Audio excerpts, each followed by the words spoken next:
Welcome to the Quarter 2 Pacific Spine and Pain Society webinar, Next Generation Neuromodulation. I'm Dr. Benjamin Gill, and I'm joined by my co-moderator, Dr. Harjot Pandal. We appreciate you joining us this evening and look forward to an engaging session. Yeah, I'm really excited to co-moderate this webinar with Dr. Gill because we have really a world-class faculty here and really good advanced neuromodulation topics. So we'll kind of go through the entire program here. We'll start off with Dr. Chakravarthy. He's going to talk to us about closed loop versus open loop spinal cord stimulation. That's been a big debate recently. Then we'll move on with Dr. Sheth. He's going to do a kind of a deep dive into closed loop programming. And then Dr. Patterson will talk to us about some salvage therapies for patients, who don't always do well with spinal cord stimulation.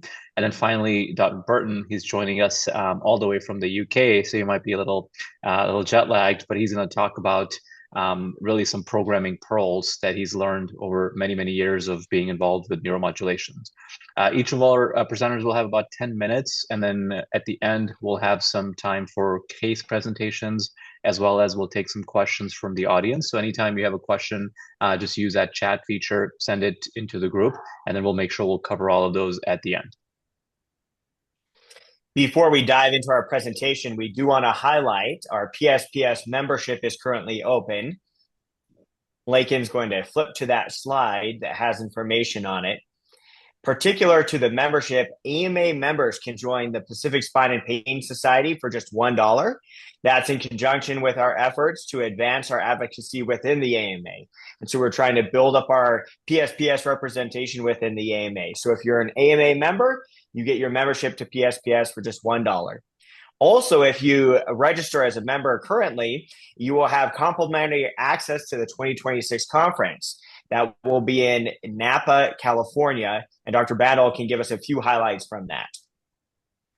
Yeah, absolutely. It's always a great conference, same as this year. We're going to have we have a lab station set up, a lot of stations with advanced procedures. We're trying to incorporate regenerative medicine as well. All of the company supporters will be there, so it's going to be a really awesome packed conference, and it's awesome Napa Valley. So come by, have some really good wine, and learn a lot about neuromodulation. And then also we're currently accepting abstracts as well as any type of a research grant proposal. So this is a really good way, of course, to get onto the stage and talk about your research or apply for some funding for any research ideas that you have. And then just make sure you guys scan these QR codes and try and get those proposals in as soon as you can. That's going to be a fantastic conference. I've been excited throughout my work with the PSPS Education Committee, looking at really making this a dynamic and impactful conference session. So looking forward to that. Transitioning to our webinar this evening, we would like to express our gratitude to our webinar sponsors, Abbott and Medtronic. Without their support, webinars such as this one would not be possible. So we thank you for sponsoring this activity. Yeah, thank you very much. All right, so we'll kick it off with Dr. Chakravarthy. And then these guys don't need any introduction at all, but if you guys just want to introduce yourself briefly before we get started, that'd be awesome. Okay, cool. Thanks, Ben and Harjat. Really means a lot to be able to speak to you guys. It's been a while since I've been able to talk to our West Coast physician group, and really excited to be with some of my co-faculty here who I consider not just brilliant minds in the space, but really close friends. Just a little bit of backdrop. I practice in Southern California, was doing academic medicine for about 7 years, now own a private practice where we own both the surgery center as well as multiple locations. Really actively involved on the society side with Aspen, and still continue to keep a little bit of my time at VA San Diego. So really enjoy seeing veteran patients and making a contribution to their betterment. So we'll go to the next slide. I tried to think about this opportunity with 8 minutes to try to convey what I think is a really important message. We talk a little bit about close colleagues, and Lawrence Perret used to say about 3 years ago, trying to figure out the right stimulation is the equivalent of trying to figure out what's the right antibiotic for an infectious disease. And it seems like a very disparate analogy, but the truth of that matter is that today I think we all recognize there's so many different amazing companies that have contributed to the space and literature on SCS. And I think the critical question was, where is the relevance of closed loop in that entire ecosystem? And I think, in fairness, I think when you look at over the last 70 years, and Lakin, you can open the whole slide, I think we've seen a lot of amazing innovation that's happened, whether it's in paresthesia-free type of stimulation, whether it's in looking at targeting the immune response to neuromodulation or different anatomic targets versus DRG versus central column. And I think when you look at all of these different things, and as a new entrant into the space or a historic person that's been in the space for 10, 15 years looking at neuromodulation, the question ultimately comes is, and I think in any innovation is, what is the critical problem we're trying to solve? So if we go to the next slide, it's really interesting. If you now look at the entire space over the course of 70 years, when we first looked at the process study that was where Dr. Kumar looked at paresthesia-based stimulation and validation of that compared to conventional med management, there have been about 44 randomized clinical trials that's been published in neurostimulation. Fascinating. And we still today, if you look at majority of insurance companies, they still say provide more evidence, provide real world evidence. The reality is, independent of how you look at it, there's great data supporting the efficacy of neuromodulation as a therapy option. So the question ultimately comes is, if you're looking to ask what is the major problem that the space is trying to tackle, I think really rests in understanding durability. So if you go to the next slide, this is actually the reality where I think the critical problem and the question that really remains for our specialty isn't necessarily, I think we're looking at investment in technology to try and, in this sense, sensing as a platform. I think the real question that remains is, when you look at traditional tonic-based stimulation, and you look at a lot of the longitudinal data about the long-term efficacy of these types of stimulation patterns, they are not durable. So one can ask, well, what is the reason why these things are not durable? Is it because of a hardware issue? Is it because people generally develop some form of neural tolerance to consistent stimulation when they see the same wave pattern all the time? Is the actual indication specific to the patient appropriate even before you go into the neurostimulation paradigm and go through the process of a trial to an implant?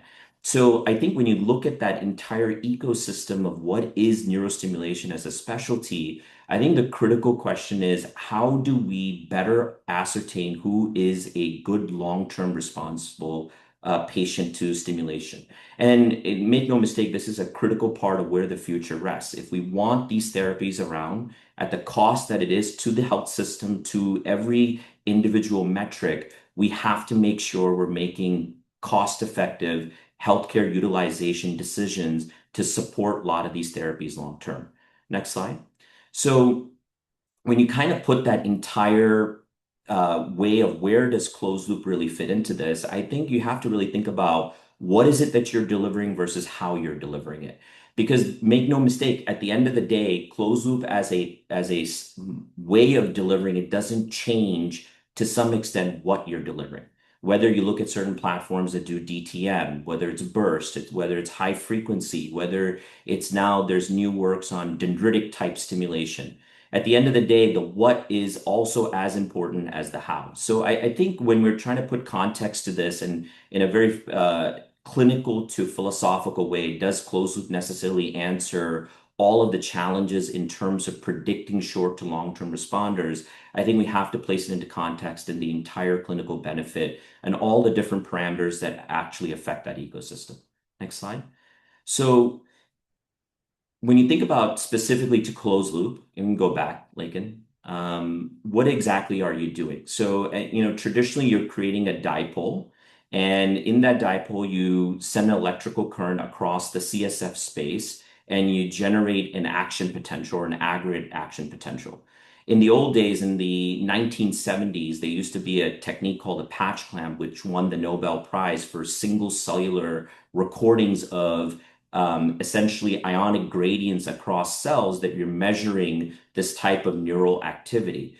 So the idea here is in real time, if you send that stimulation dose, can you aggregate that activity in A beta fibers in the spinal cord, which are a very specific type of neural fibers?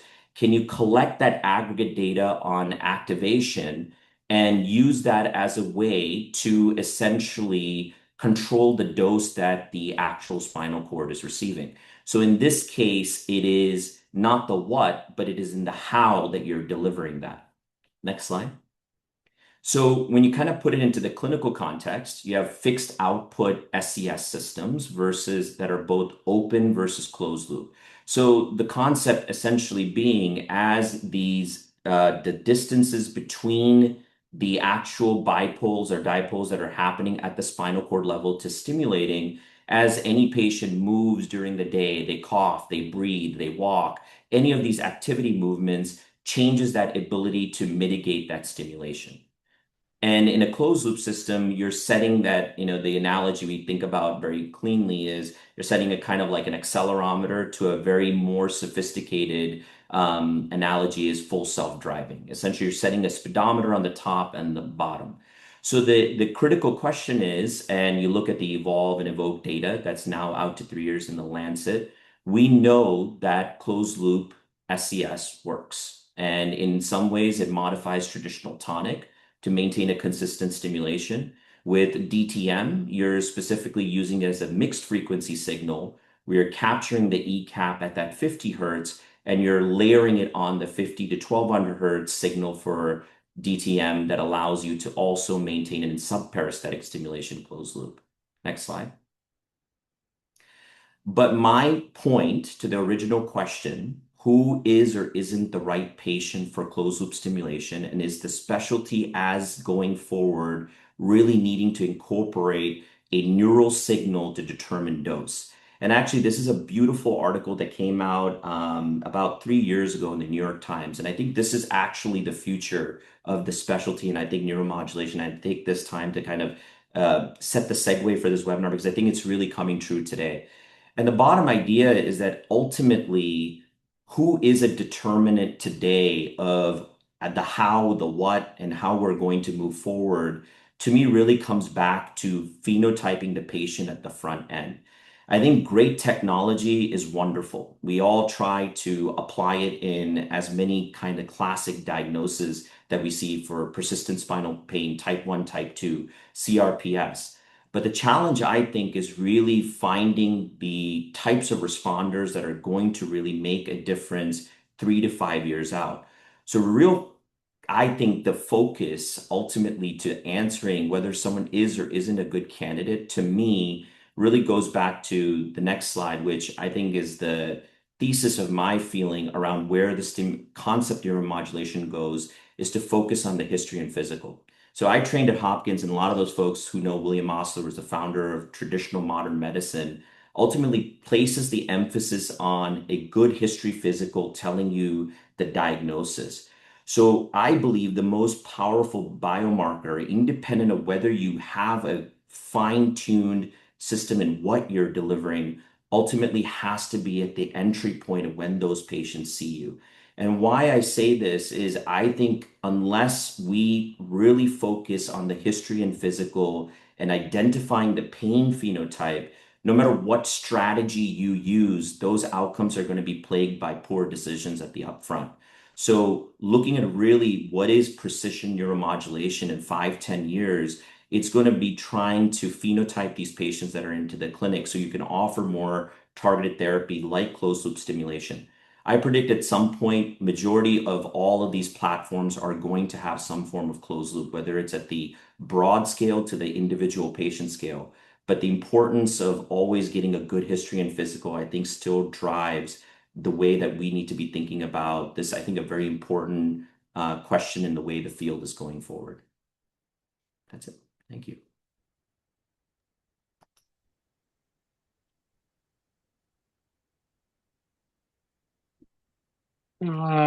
Sorry, 1 second. There it is.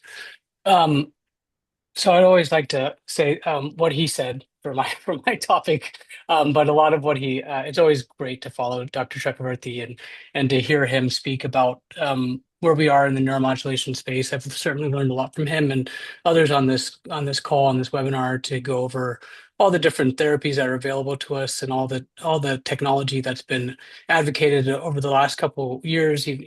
Maybe 15, 20 years has been quite impressive, and over the last 5 for sure has been even more impressive. Again, Dr. Burton's on the call talking about burst and DRG and all these different great therapies that have been available to us just because of all the great scientific background that we've had. So I'm going to go a little bit deeper. To be quite honest, the depth of VCAPs and the depth of closed loop programming doesn't within now I have probably 7 minutes to talk about this, doesn't do it justice. To be quite honest, Dr. Chakravarthy, Dr. Dinsmore, Dr. Parker, multiple people that we know have done years of research on closed loop, and it's all based a lot on the cochlear implant technology. Really, it's really difficult, and again, to do this in 7 minutes would do the field on a little bit of injustice. But as Dr. Chakravarthy talked about with the ECAPs, it's evoke compound action potential, and you're really just stimulating that, initiating the stimulation of that action potential at a proximal electrode and capturing it at a point later on down the line. The distance does matter for a lot of this to make sure that you get a pure ECAP signal, but really it's the ECAPs, you can think of it as related to the perception of stimulation. So there's these concepts of ECAP threshold and perception threshold that we'll go into, especially for paresthesia-based therapies. But again, what we're looking at and why this is so important is the ability to control or constrain dosing, similar to thermostat, which I'll get into a little bit later. But essentially, when you look at some of the studies that are out there, the reality is many of our patients, if you sit down and talk to them about their stimulation, they are really upset about having the overstimulation or understimulation. There's a large amount of our population of patients that have spinal cord stimulation that turn off the stimulation because they don't want to feel the zapping, or turn it up before they do something. So they're constantly fidgeting with their device, which makes it really difficult for them to really focus on any other thing. And really, if you think about it, if you had to interact with your phone before every little thing that you do, I think you'd probably be frustrated. And I think, at the expense of, for some of these patients, they've been in pain for so long that they'll do anything. But I think what you'll see from a lot of our patients who don't have that closed loop option sometimes, they don't use it as often because they're just tired of fidgeting with the device. So closed loop is an enhancement, certainly not a therapy, as Dr. Chakravarthy said, but it's an enhancement of a therapy, which I think is really, really important. Next slide, please. So, what's the big deal about this, really? Again, I think what's important to understand is why wasn't this done years ago? And the reality is, on some of the slides that were presented earlier, you could see that there was something with noise and without noise.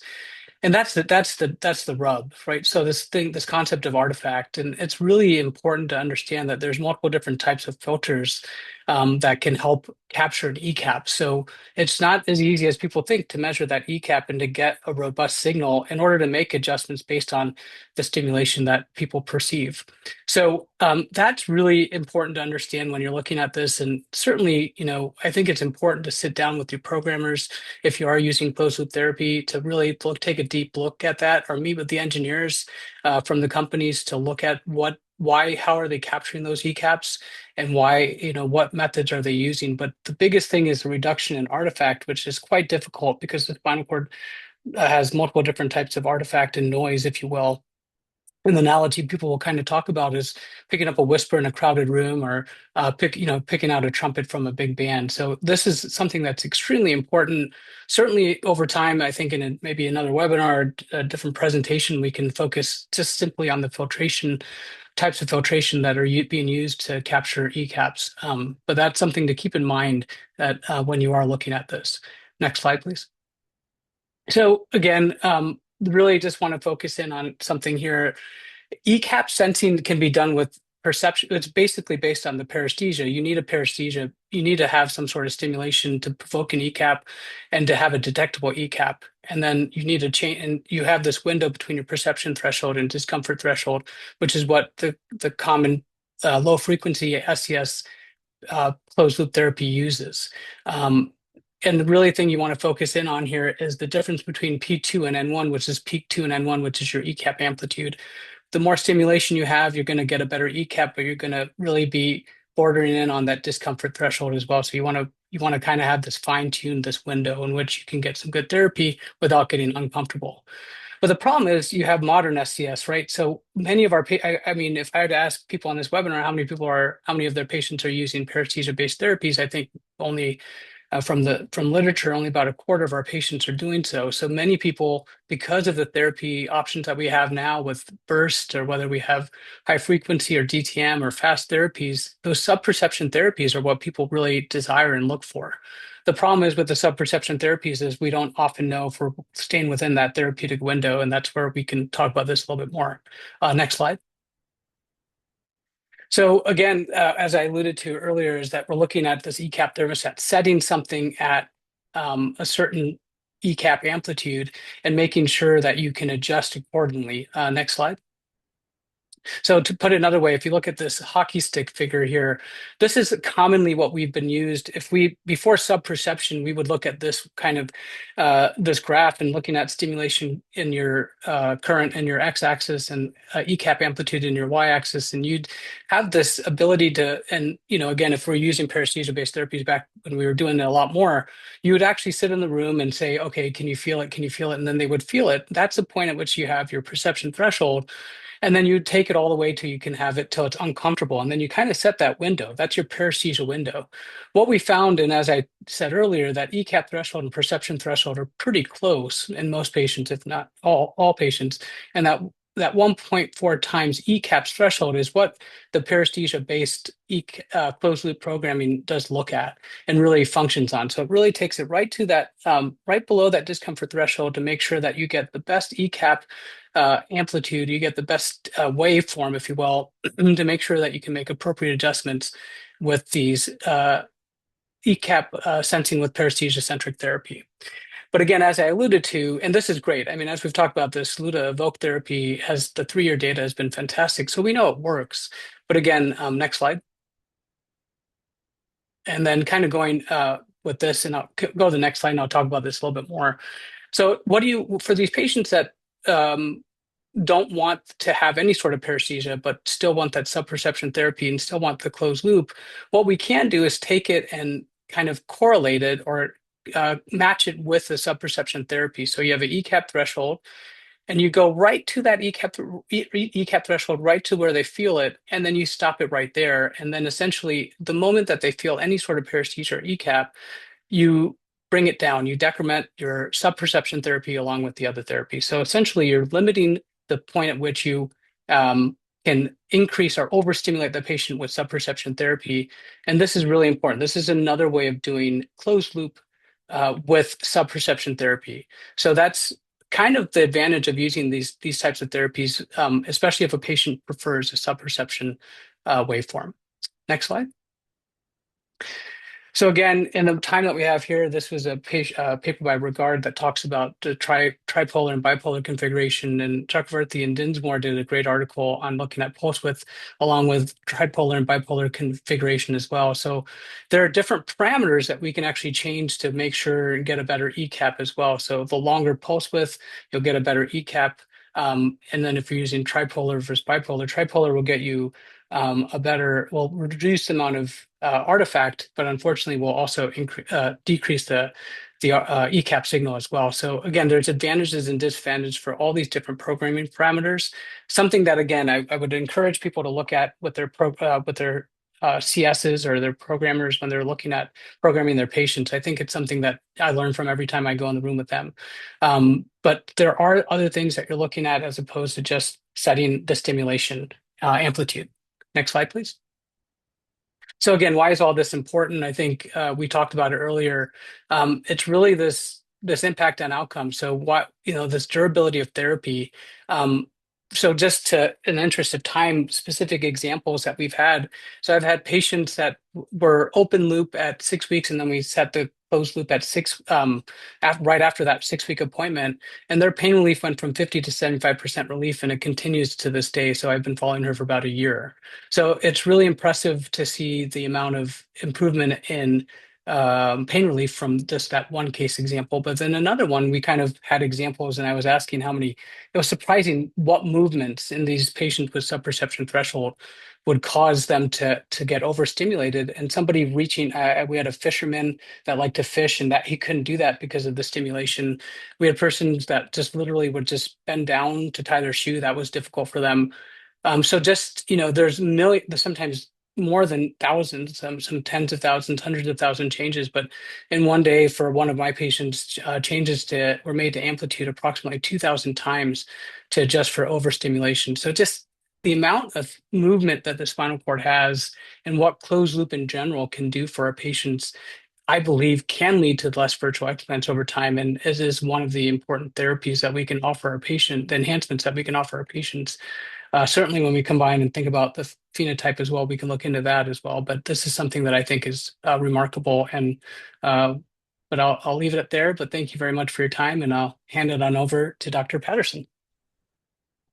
Hey, good evening, everyone. Thank you for joining us tonight. I am Dennis Patterson. I'm a physical medicine rehabilitation doc who specializes in interventional pain management. I am your current president of the Pacific Spine and Pain Society. And so thank you for joining our webinar tonight and your involvement with the society. This is my contact information. If you have any questions on my presentation tonight, don't hesitate to reach out to me at any point. I'm always available and willing to answer any questions or help anybody out. So I get the pleasure to talk to you about salvaging permanent spinal cord stimulators that are starting to fail. And this is a big problem with some of our patients. Up to 30% of patients across large cohorts get explanted. And the leading cause of explantation is loss of efficacy or pain relief, followed by lead failure and infection. And if you really look at the data, it shows you that the median time to explant is at about 20 months, but majority of them usually are within the first 12 months of being implanted. But if you look at the group overall, it's at 20 months. Next slide. So I think the first thing you got to do is you got to evaluate and figure out what is the cause of the stimulator to fail. And so you got to put your thinking cap on and kind of do a diagnostic workup. And I think you got to kind of lump it into two different categories. One, is it hardware related? Is it failure of the system? Or is it biological or clinical? So simplistically, if you look at these things, hardware would be something wrong with the stimulator itself. Have the leads migrated? Have they fractured? Is the IPG malfunctioning? Has their battery died or been completely depleted and the system isn't even on? If you look at biological or clinical, obviously we all know loss of efficacy. That could be to either tolerance, habituation. If the leads have moved, do they have lack of paresthesia coverage to cover their painful area that they need? Did the patient develop an infection where the system needs to be taken out? And then I think, from another standpoint, don't lose focus. What did you really put the stimulator in for in the first place? And is this a new pain generator and not why the stimulator was initially put in? Or could this be progression of their disease process and therefore the stimulator is no longer helping and needs further workup or something else done? Next slide. So from a workup, I think it starts just exactly as Krishna was talking about, is you got to get a good history, lay your hands on the patient. When you interview them, you got to find out, is this a new issue or is it the same issue, but it's gotten worse? So you just need to reassess the diagnosis with the patient. At that point, then you need to interrogate the hardware, look for impedance checks, get fluoroscopic images to look at the position of the leads. And then after you do that thorough workup, what you're going to ask yourself, hey, is this loss of efficacy? Are they just not getting pain relief and everything's perfect with the system? Or is this a loss of coverage and that's why the patient is no longer getting relief? Once you answer that question, that will drive your salvage algorithm. Next slide. So, first and foremost, what are risk factors that lead to SCS failure or explantation. And the biggest ones are continued tobacco use, depression, chronic opioid use, or even post-implant falls. So those are things you want to evaluate ongoing with your patients and see if you can modify those factors to prevent failure from occurring. Psychiatric comorbidities are highly prevalent in the literature with explanted patients, especially with depression, anxiety, and PTSD.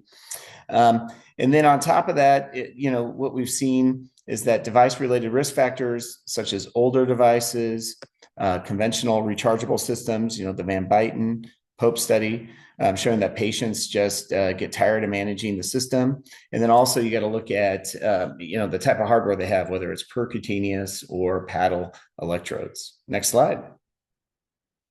So you want to start out, as least invasive as possible. And so you're going to try non-surgical salvage techniques.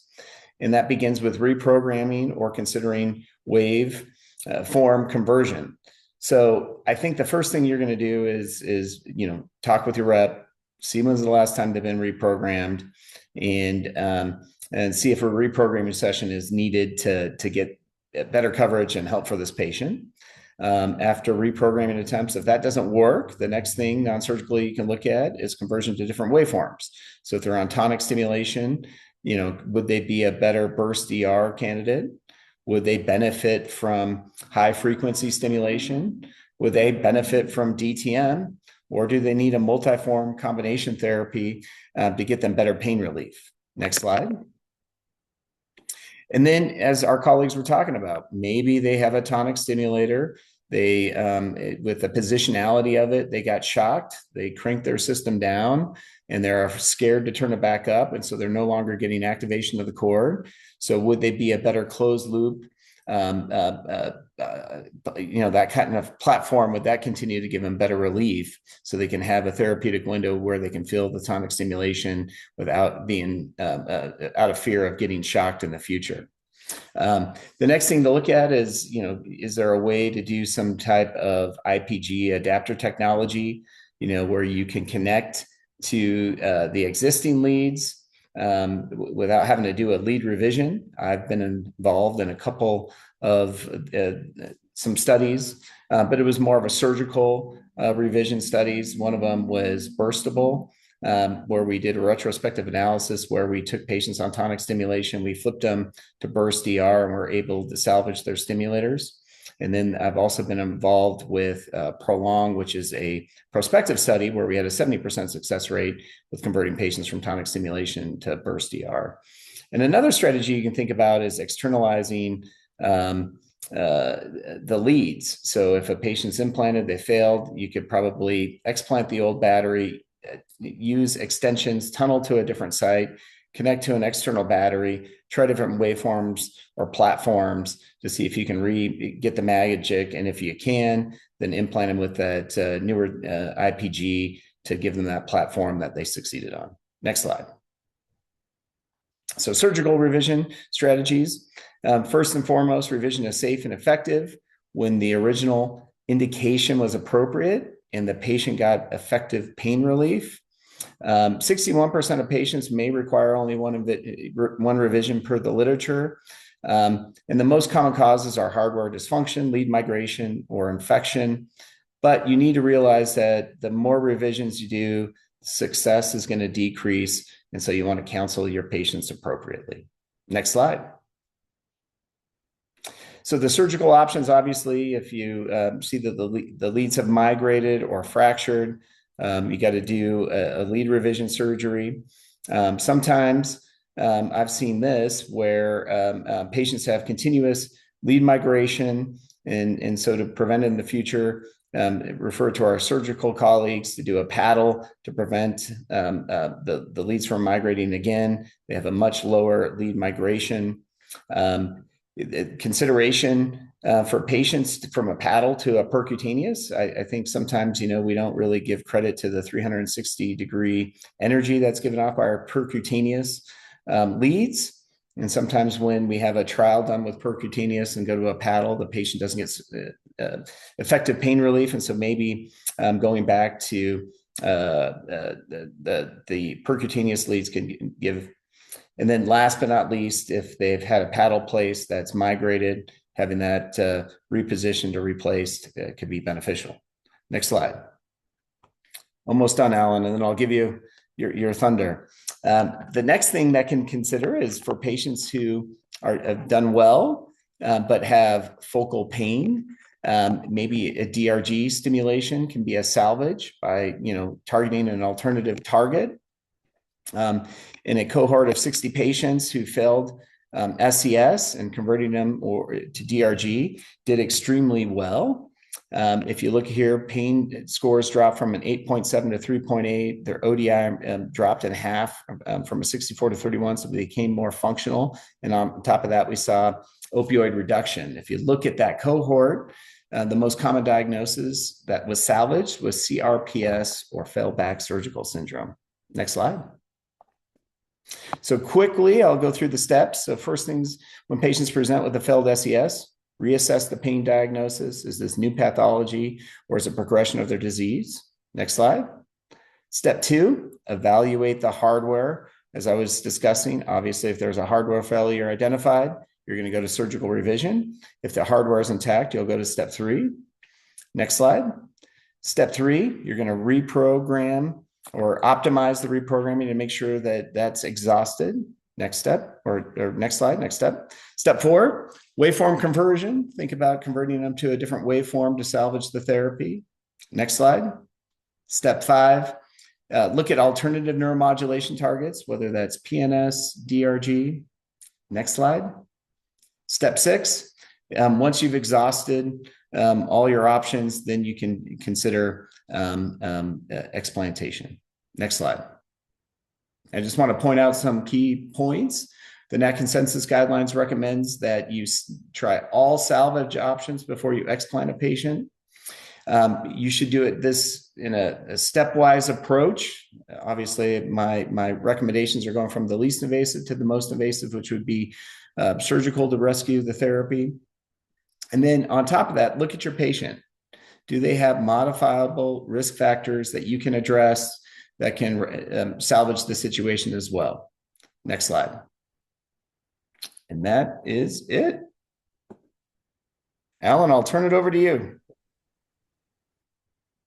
Hey, thanks a lot, Dennis. And thanks to the PSPS board and Doctors Bandel and Gill, moderators.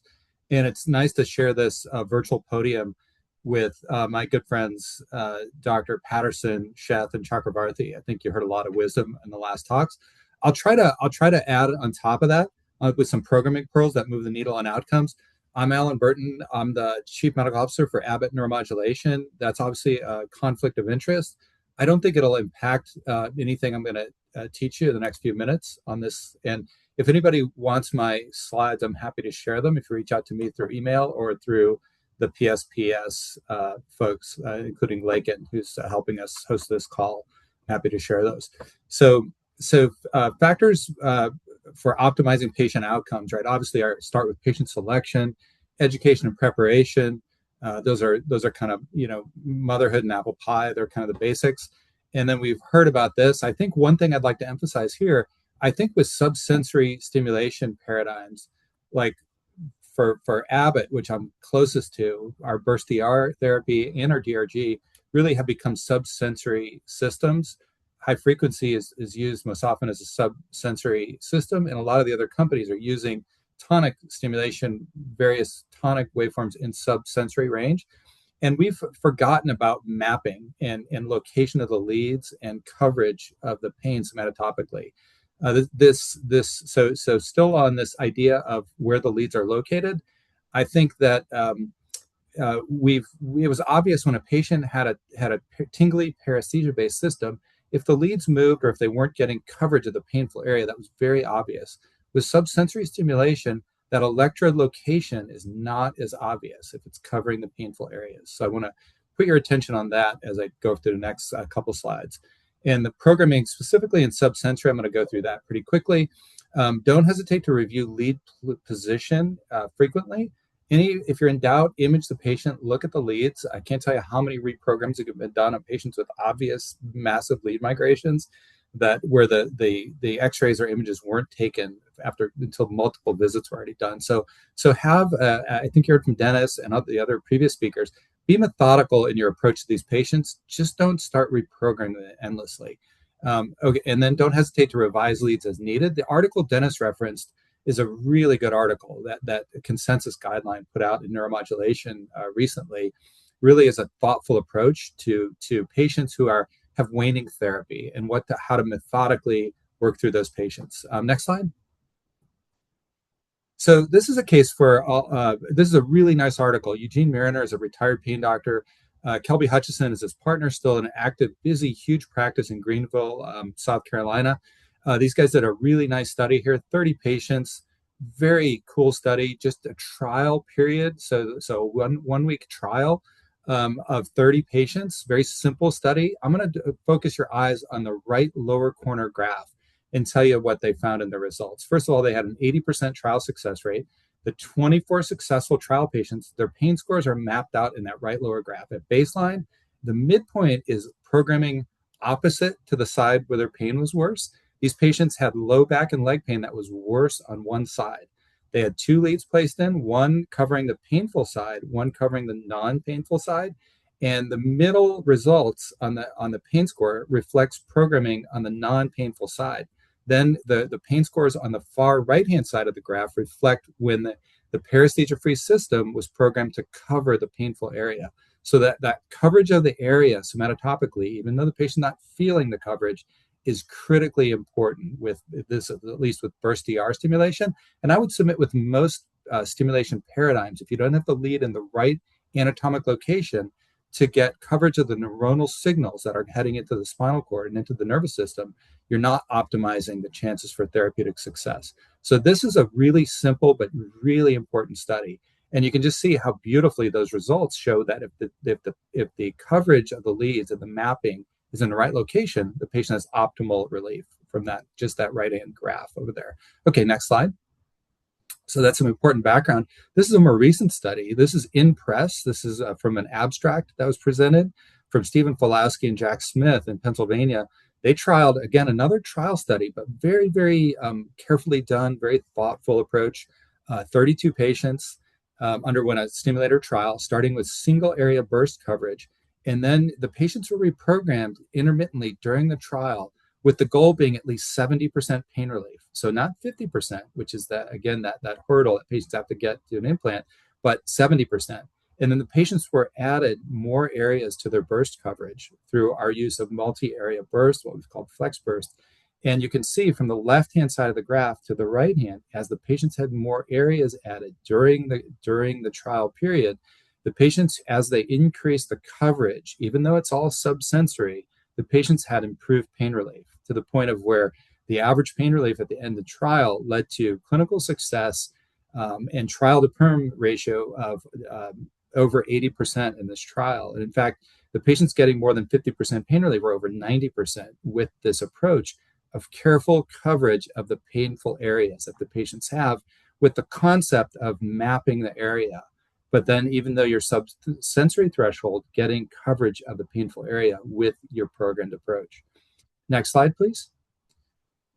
So before you start just reprogramming a patient with waning therapy, as Dennis said, get the history. Have they lost pain relief versus a new pain problem? Critical to understand that before you just launch off endlessly reprogram the patient. Have they had a gradual versus abrupt loss of pain relief? Some of the patients will tell you, obviously, oh, yeah, in hindsight, the pain really came back after I slipped on the stairs or after that little car accident I had or that fall I had. And it's obvious that they have a hardware problem. Stimulation history. Was the device, in fact, working before the loss of efficacy? Or how much efficacy have they lost? Has it ever really worked for them? Really important to get that history going before you start on reprogramming. And then again, don't hesitate to image. I would again, history and imaging before you just launch into reprogramming patients with waning therapy. Next slide, please. Optimal electrode configuration. Again, I can share these slides with you. I'm not going to go through them in great detail, but this is a perfectly placed DRG lead for optimal coverage, both in the S1 lead on the left-hand side of the slide and in the lumbar foramen over on the right hand side. And you can see that this is some literature which with the references on here, the sacral one from Falowski, the other one from Martin, which is the UK group, and you can see that they've really mapped out in 3 dimensions, AP and lateral. You know, an AP image alone doesn't really tell you much. A lateral image alone doesn't really tell you much. You need a good AP and lateral. And again, you can see the optimal DRG location there on the right-hand side of the slide is like C4 or C7, right, for the optimal DRG location. In the sacrum, you want that first contact to be just anterior to the sacral plate, at least at the S1 level. And then the programming is described from that, you know, putting a cathode. And then if you separate the anode and cathode, you get a larger field coverage area. So there's some tips and tricks on DRG programming on this slide. Next slide, please. And then on SCS coverage, again, make sure that your paddle lead or perk leads are in the right location for the patient's pain pattern. And critically important to understand the patient's map. Where is the patient's pain located? And then are you getting, when paresthesia mapping, even if you're not using a paresthesia-based therapy, don't hesitate to do a paresthesia map to make sure that you're actually covering electrically the patient's painful area somatotopically. And we find best outcomes with that approach. And doing that routinely only takes a very short period of time. You have good reps that can help you walk through that mapping process very, very quickly, a matter of minutes or less. And if it's taking longer than that, you know, please let us know and we'll get that rep more training to do that very, very simply and easily. These leads, of course, optimal location, we've learned through some recent studies for back pain, at least with burst DR therapy, are around the thoracic 8 level. If we're covering that level, we have a pretty good shot at getting axial back pain coverage. Again, right and left, make sure we're covering the right and left side. Sometimes a patient has a little twist in their spinal anatomy, and the cord is not in the midline based on where the bones are, that the cord is a little bit twisted. So make sure you're getting some coverage on both sides if the patient has both-sided pain. And I think this is missed commonly, that we have leads that are off to one side, and we're missing a whole side of the patient. And we just don't appreciate that with the paresthesia-free systems.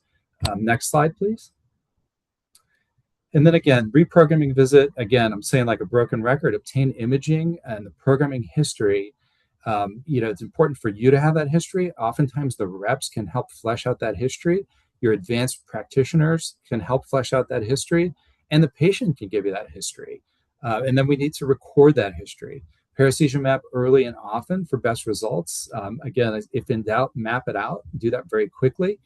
A quick mapping of the patient's system can actually tell you if the patient remembers that from the trial, from the implant, and then eventually as we start recording this information, a very quick paresthesia map can show that the patient has integrity of their system, and maybe they don't need an x-ray. If you just turn that back to a tonic, a quick mapping, and the patient says, oh yeah, it's the system's intact, it's operational, the leads are in the right place, that little maneuver can tell you a lot and save you a lot of time and trouble.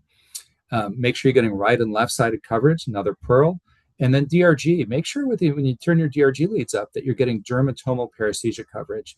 That's a little bit different in DRG. It may not cover the exact spot of the patient's pain because it's a little bit different. So oftentimes the patient's pain, let's say knee pain or heel pain, the pain doesn't cover the whole dermatome. But when you put that DRG lead in that foramen for S1, let's say for the heel, if you turn it up and map the S1, you'll map the whole S1 dermatome, which is different than mapping the exact pain area. But it shows you're in the right neighborhood where when you cover that and program it and put it sub-threshold, in vast majority of those cases, you're going to get great pain coverage for that patient. So again, ensure paresthesia coverage, program those areas. Multi-area programming is often very, very helpful. We have a little bit of data coming out on that, more studies to come. There's been a couple in the Stevens study, the Falowski study that I showed you, the abstract from is in press. I think it's in it's not in pain, it's in pain practice, I believe, but that article will be coming out soon. And then DRG stimulation, we start at 20 hertz. We always go subsensory now in virtually every case. Our pulse width is usually around 260. And then those can be tweaked a little bit. But the point is to really map, make sure your lead's in the right place, make sure you have coverage before you start changing all these parameters. I see a lot of people misguidedly reprogramming on parameters heavily, changing pulse widths and amplitude and frequency. and the lead is totally in the wrong place. And I just think that's a very futile effort often. Next slide. Okay, and then I'm going to turn it back over to the moderators who will lead us through some Q&A. Hopefully some of those pearls will be helpful to optimizing patient therapy. Thank you so much again for the kind invitation. A terrific panel, great insights from all of my colleagues. Thank you. Reiterating what Dr. Burton just ended on, thank you again. Each of these presentations has been very impactful. We've got a series of some questions that we're going to start with. I'm going to let Dr. Bandel kick that off. Yeah, for sure. Yeah, thank you to all the panelists. And then, if you guys have questions, something that you've seen in clinic or something in your, fellowship training, definitely feel free to put that in the Q&A box, and then or just type it in chat, and we'll make sure we'll feature those. So we can have a couple of cases, questions prepared. So I'll start off with maybe the closed loop discussion with Dr. Chakravarthy and Dr. Sheth. Say you have a patient who gets comes in back and leg pain, or you're doing an SES trial. You have them on the table, you're getting good ECAP signals, everything looks perfect. However, even though the ECAP's being captured, the patient is not quite feeling, the pain relief or the paresthesia mapping isn't correct. How do you kind of reconcile that difference if that does arise with that really good objective mapping of the ECAP? Do you focus more on getting that under really tight control, or do you still focus more on what the patient is feeling and what the patient's experiencing? Samir, you want to start and then you can chime in? Yeah. Sorry. I think that's a great question. I think one thing that I think it is important to try to get, make sure that ECAP that you're measuring is really the proper ECAP. So that's something that can be an issue. I mean, in the beginning, I really do feel that you need to make sure that you don't make as many adjustments for these closed loop type therapies, and over time you might get some better relief. The other thing that comes to mind with these types of cases, it goes back to the history again and making sure that we're trying to treat the pain that they actually came in for, right? So I think that's, just because we have these amazing therapies, you can't fit a circle into a square, right? So I think that's something that you always have to look at and make sure.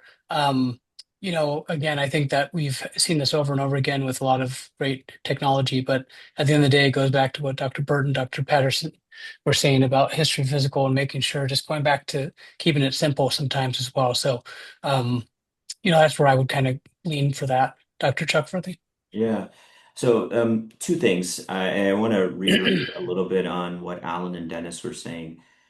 During the trial, mapping is extremely critical. There are a lot of waveforms that may be touted as just purely anatomic versus physiologic, but your AP and lateral image doesn't always correlate necessarily. So the extra time spent to mapping, sometimes I feel like, okay, I put my leads in a specific position, I don't test, and therefore it's going to work. We know 10% of patients statistically still need to feel paresthesia to feel that they're cognitively reinforcing that the therapy is working.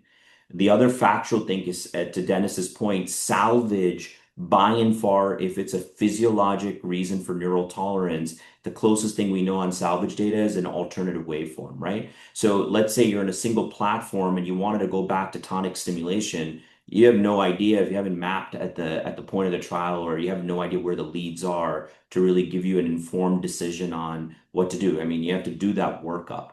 That being said, my feeling, and it's anecdotal, do I think closed loop is different than open loop for the same waveform? Absolutely, consistent dosing, but it doesn't take away from the fact that a responder needs to feel a specific waveform pattern, whether it's frequency, pulse with amplitude, whatever you're adjusting. If you decide that that is a positive or negative response to, let's say, VAS scores or your holistic domains, closed loop to me is optimizing the consistency of that therapy. So the question becomes, you have two very different platforms. On one platform, you don't do closed loop during the trial.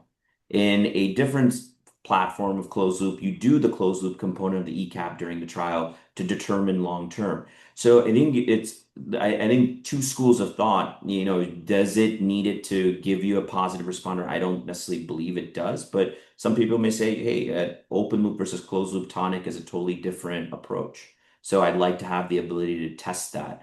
But that being said, to me, I don't think it changes the fact that a patient has to respond to a stimulation pattern to then optimize with a closed loop parameter.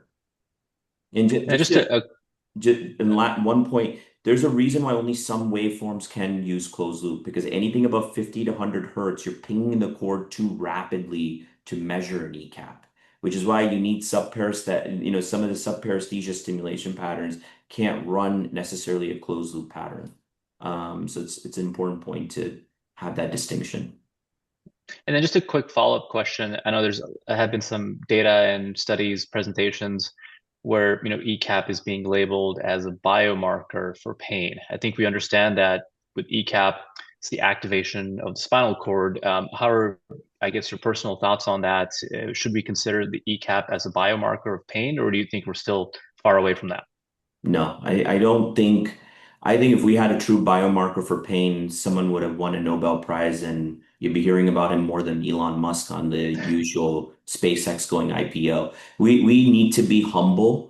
We have to really, and this is why I reiterate a good history and physical. If you think someone is having back pain and you haven't measured, they have touched their SI joint, there's no reason you should be thinking about a stimulator at that point. My point being, if I give you a sugar pill today, you can get about a 40% decrease in pain because of placebo.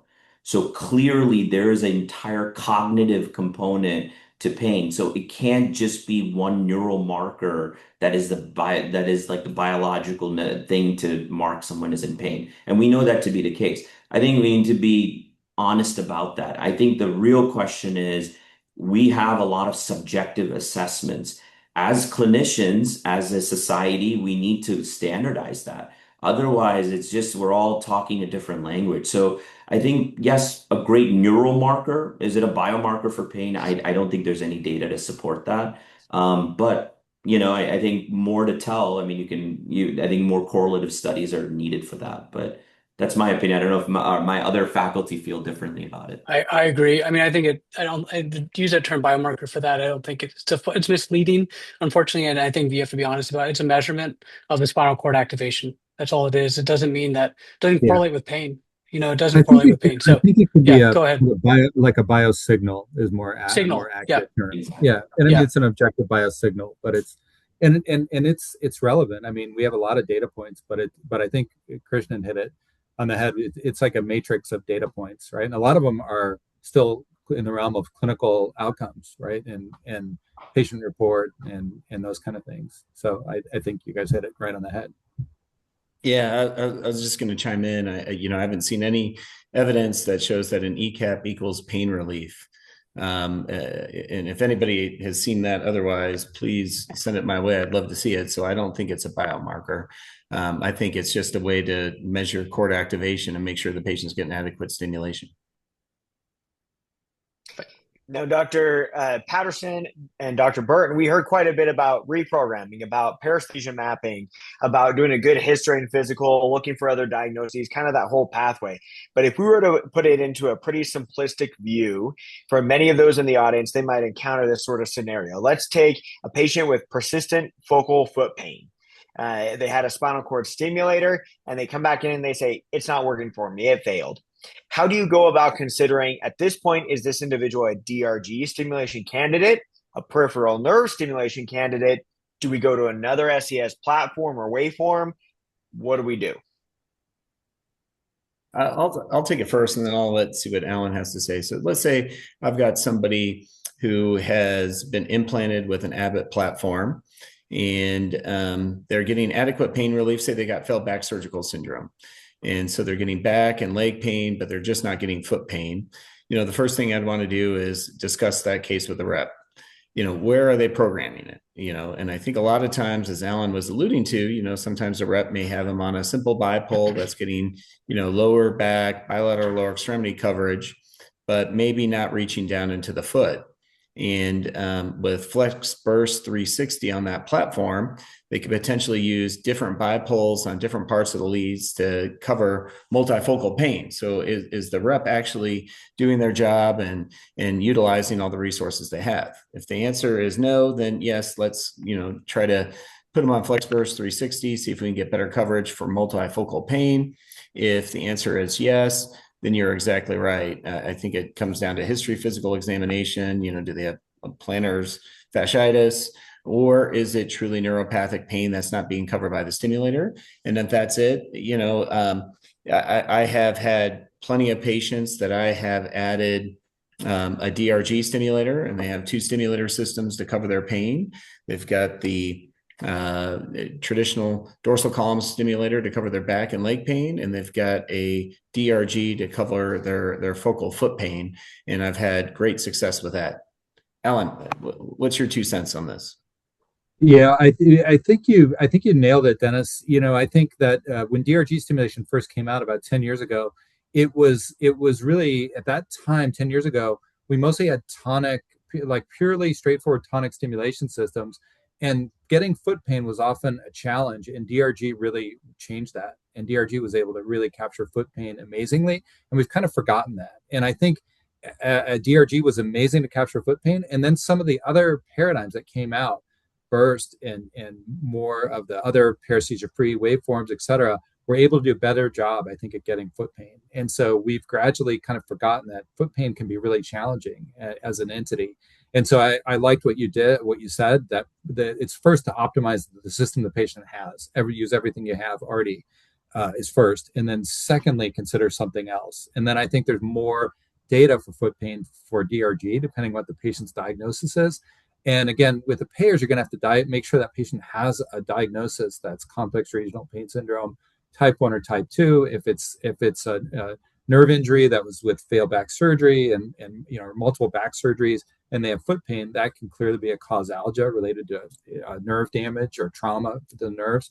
But that's going to be necessary to get DRG covered and implanted and suitably on label. And then I would say peripheral nerve stimulation would still be down my algorithm, realizing I'm biased, right, because our systems are the first 2 I mentioned. So I know there are people who would consider a PNS system in those patients, but I think the wrong thing to do would be to go to something else first rather than optimizing what you have. So I think that's a really good point, Dennis. I agree with that. Well, unfortunately, we're going to have to postpone further engagement on this topic until the annual conference. We do have a Q3 webinar that will be announced here shortly that Dr. Alan Lin and some of our esteemed colleagues will be moderating. Once again, we want to express our gratitude to Dr. Burton, Dr. Patterson, Dr. Chakravarty, Dr. Sheth, and of course our sponsors, Abbott and Medtronic, for making this possible this evening. Well, for Dr. Burton, very early in the morning, not this evening, but the evening here on the Pacific Coast. And then we recognize that many will be joining or watching this recording later. We're the Pacific Spine and Pain Society, so we have to optimize the timing for us for the Pacific side. And many participants will be joining later with the recording. Dr. Bandel, anything else before we wrap up? No, I think that was great. Thank you to all the faculty. Thank you to all the attendees and the sponsors. And then, come on out to Napa. It's beautiful in October, and there's lots of wine, and you guys will love it. Great job, guys. Thank you. Thank you, everybody. Thanks, guys. Appreciate it. Have a great evening.